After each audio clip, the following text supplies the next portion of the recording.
Democrats' black male voter problem.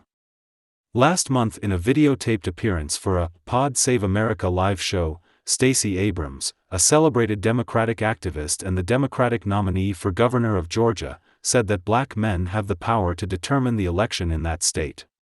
After explaining that some black men chose not to vote because often the leadership that gets elected is not reflective of their needs, she said, "I know that if we have the kind of turnout possible among black men and they vote for me, I will win this election.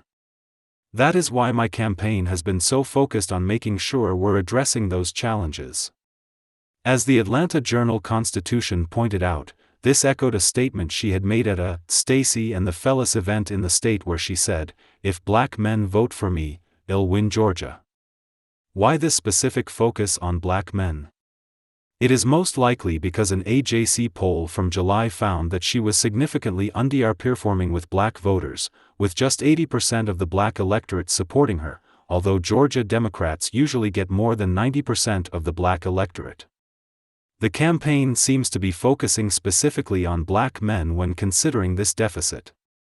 Notably, Raphael Warnock, the black Democratic senator from the state who is running for re-election, got the support of about 85% of black people in the poll. Now, there may be something different in the appeal of these candidates. There is definitely a difference in the quality of their opponents. Or we might simply be seeing the familiar sight of misogyny creeping in. It's hard for me to tell. While I wish I had the answers here, I don't. But I will say that this trend appears to be bigger than just Georgia. We have seen a similar differential between black men's and black women's votes on the national stage. According to the Associated Press VoteCast survey, 12% of black men voted for Donald Trump in 2020, compared with just 6% of black women. This was consistent with 2016 levels, when 14% of black men voted for Trump. It should be noted that black men vote Democratic at a higher rate than other men, but the slippage is concerning for Democrats. As the New York Times reported last week, Georgia Democrats have begun to fret about Abrams' chances because, though she is beloved by Democratic voters, she has lost some ground with black men, who provided crucial backing in her narrow loss to Mr. Kemp in 2018. What's happening nationally may well be bleeding down into what's happening in states like Georgia.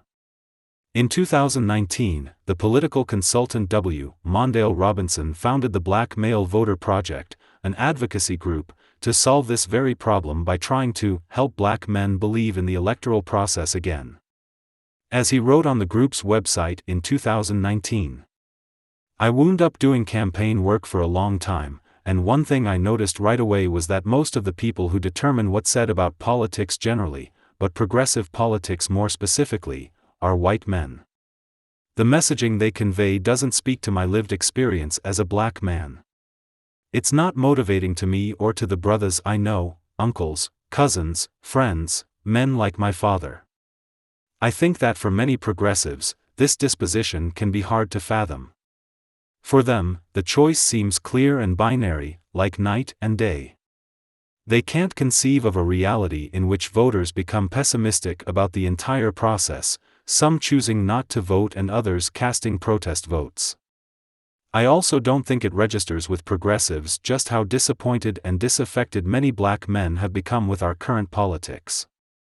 As Robinson told the Vasington Post last year, "I think the frustration is at an all-time high, and Biden can't go to Georgia or any other black state in the South and say, 'This is what we delivered in 2021. He continued, "Black men are pissed off about the nothingness that has happened. Does it make the work harder? It makes the work damn near impossible." Biden has experienced a string of legislative victories in recent months, but as I've underscored here before, narratives can be hard to change. It may also be the case that black men are simply more conservative than black women, as men are a bit more conservative than women in general. Even though the criminal justice system disproportionately affects black men, and many of the more high-profile killings by the police have been of black men, a Pew Research Center poll released last month revealed that fewer black men than black women believe that police brutality is an extremely big problem for black people, and more black men than black women believe that police funding should stay the same, rather than be increased. There has been quite a bit of speculation about why black men's votes are not more in line with black women's, and while some of the theories are interesting, like the possibility that Democrats are ignoring the interests of black men, it is impossible for me to say definitively that any of those theories completely pan out. What is clear, however, is that the softening support for Democrats among black men is not just a thing that people like me find interesting enough to write about. Democratic candidates like Abrams find it disturbing enough to worry about, and that should worry all Democrats.